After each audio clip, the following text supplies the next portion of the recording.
আয়ুষকে মৃত্যুর মুখ থেকে ফিরিয়ে আনার এবার সর্বোচ্চ চেষ্টা চালাচ্ছে কুসুম নিজেকে নির্দোষ প্রমাণ করার জন্য। হ্যাঁ বন্ধুরা, ভিডিওটা লাইক দিয়ে দেখতে থাকুন। যে মুহূর্তে কিনা ইন্দ্রাণী গাঙ্গুলি বলতে থাকে যে রাজ এক্ষুনি তুমি পুলিশকে কল করো, এই মেয়েটা যাতে কোনো মতেই পালাতে না পারে সেই ব্যবস্থা তুমি করো। সিদ্ধার্থ তোমরা শুনতে পাচ্ছ না? ঠিক সেই মুহূর্তে ঈশান যখন বলতে থাকে যে মা তোমার কি মাথা খারাপ হয়ে গেছে, বলো তো তোমার কেন মনে হচ্ছে যে জাদুঘর এরকম একটা জঘন্য কাজ করতে পারে? জাদুঘর ভাইরাকে মেরে কি এমন লাভ করতে পারবে বলো তো? জাদুঘরের এতে কোনো রকম কোনো বেনিফিট নেই। যদি সত্যকার অর্থে কারো ভাইটাকে শরীর সব থেকে বেশি বেনিফিট হয় সেটা হলো একমাত্র দেবলীনা। এবং আমার মনে হচ্ছে যে জাদুকর যে কথাগুলো বলছে যে ভাইদাকে বালিশ চাপা দিয়ে মেরে ফেলার চেষ্টা করেছে সেটা হলো কি দেবলীনা, জাদুঘর নয়। অন্যদিকে ইন্দ্রাণী গাঙ্গুলি যখন বলতে থাকে যে অনেক হয়েছে সিদ্ধার্থ, তুমি এক্ষুনি পুলিশকে কল করো, যত শীঘ্র সম্ভব পুলিশ এসে যাতে এই অপরাধীটাকে আর টেনে হিচড়ে আমার চোখের সামনে থেকে দূর করে দেয়। আমি আর ওকে সহ্য করতে পারছি না।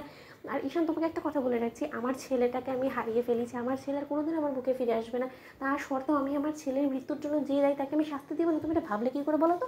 ঠিক সেই মুহূর্তে যখন কিনা কুসুম বলতে থাকে যে 1 মিনিট দেবলী, ম্যাডাম দেবীমা আমি আপনাকে একটা কথা বলছি, আপনি তো মেনেই নিয়েছেন যে ছোটো সাহেব মরে গেছে, তাই তো আপনারা সকলে মেনে নিলে আমি কোনো মতে মেনে নিতে পারবো না এই জিনিসটা যে ছোটো সাহেব আমাদের সকলকে ছেড়ে পরপারে পাড়ি জমিয়েছে, সে আর কোনোদিন আমাদের মাঝে ফিরে আসবে না। আমি আমার শেষ চেষ্টা করবো। এবং উনি ডক্টর তো এখন ডিক্লেয়ার করেই দিয়েছে যে ছোটো সাহেব আর বেঁচে নেই, তাই তো তাহলে এই নিথর দেহটাকে নিয়ে আমি যদি শেষ চেষ্টা করতে চাই, আমি যদি তাকে আবারও ফিরিয়ে আনতে পারি, তাহলে তার কোনো রকম কোনো আপনাদের আপত্তি থাকার কথা নয়, কারণ এখন তো নতুন করে তাকে মারা যাবে না, তাই না? ঠিক সেই মুহূর্তে ইন্দ্রাণী গাঙ্গুলি যখন বলতে থাকে তার মানে তুমি কী বলার চেষ্টা করছো? ঠিক সেই মুহূর্তে কুসুম বলতে থাকে যে যদি আমার ভাগ্যে ছোটো সাহেবকে মারার দায় আমার কাঁধে চাপিয়ে দিয়ে যদি কেউ আমাকে হাজতবাস করানোর চেষ্টা করে সেটা আমি আমার মাথা পেতে নেব, কিন্তু তার শর্ত আমার দীর্ঘ বিশ্বাস যে ছোটো সাহেব অন্তত আমার সঙ্গে এই অন্যায়টা হতে দেবে না। এবং আমাকে বাঁচানোর জন্য হলো ছোটো সাহেব আবারও ফিরবে আমাদের সকলের মাঝে, কারণ ছোটো সাহেব নিশ্চয়ই বলতে পারবে যে তাকে কে বালিশ চাপা দিয়ে মেরে ফেলার চেষ্টা করেছে। ঠিক সেই মুহূর্তে কুসুমকে যখন দেবলীনা বলতে থাকে যে ও রিয়েলি,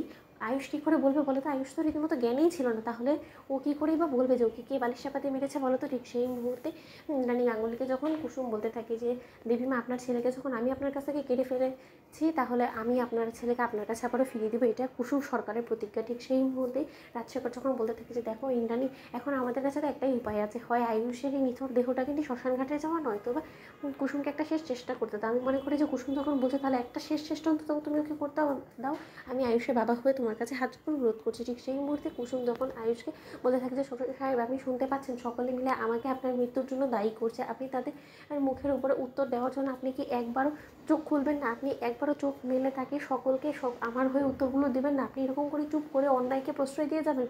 ছোটো সাহেব আপনি চুপ করে থাকলে কিন্তু হবে না। আজকে আপনার সবথেকে প্রিয় বন্ধুর বিপদ, এবং সেই বিপদে আপনার কিন্তু পাশে দাঁড়াতে হবে। আপনি কিন্তু আমাকে কথা দিয়েছিলেন যে আমি যখন যখন বিপদে পড়বো তখন তখন আপনি আমাকে বিপদ থেকে উদ্ধার করবেন, তাহলে আজ এরকম করে মুখ বন্ধ করে শুয়ে থাকলে চলবে না ছোটো সাহেব। তো বন্ধুরা লাইক এবং শেয়ার করো, সাবস্ক্রাইব করো।